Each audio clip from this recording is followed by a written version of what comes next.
So in the last video, we've talked about the basics of partnership, its definition, the classification of partnership as to liability and as to properties, and also the kinds of partners and its responsibilities.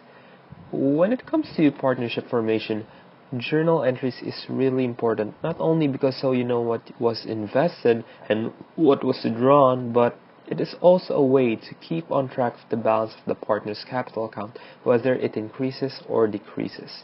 Remember that a partner's capital account is the partner's interest in a company, and it is recorded by using the equation assets equals liability plus capital.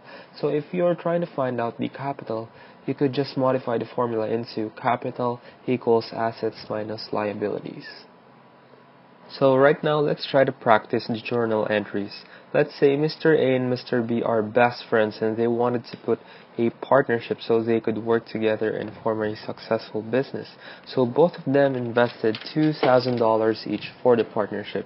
So our journal entry for that would be a debit to cash $4,000, a credit to A capital of $2,000, and also a credit to B capital of $2,000. So B has a cousin named C who also wanted to join the partnership because C's business is getting bankrupt, so she's going to close her store and would just join the partnership instead, but she has no money, so she would just invest her inventory amounting to $1,000. So our next entry would be a debit to inventory for $1,000 and a credit to C capital also for $1,000. But suddenly A got a phone call from his brother telling him that their father was brought to the hospital because of a heart attack. So A gotta give a share for the medical bills. So what he did in his company is that he withdrew $500 in the partnership, and this would result to A decreasing his capital permanently. So our entry for that would be a debit to A capital for $500 and a credit to cash also for $500. So just remember that we would always credit the capital account once it is increasing, and we would debit the capital account once it is decreasing. So let's say the partnership got really famous and a lot of people wanted to buy their product, and their customers gets manier and manier. So the partnership earned, let's say, $1.5 million that year, and they have the agreement to divide the profits equally. So our journal entry for that is to debit revenue and expense for $1.5 million. We credit A drawings also for $500,000, B drawings for also $500,000, and credit C drawings also for $500,000.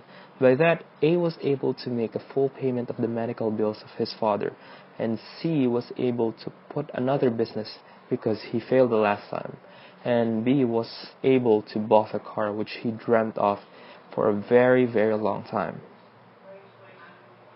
Remember that when recording net profit, we use the drawings and not the capital account. But remember that drawings account would also be close to the capital account, so the effect would still be the same. And the journal entry for that is to debit the drawings and to credit the capital account. And it is as simple as that. So if you didn't know, a partner could also transact with a partnership, because remember that the partnership, just like a corporation, has a separate, distinct personality. So let's say ABC partnership is having a financial difficulty and he is in need of cash. So let's say the partnership borrowed from A an amount of $5,000. So our pro forma entry for that is to debit cash for $5,000 and to credit the loans payable to A also for $5,000.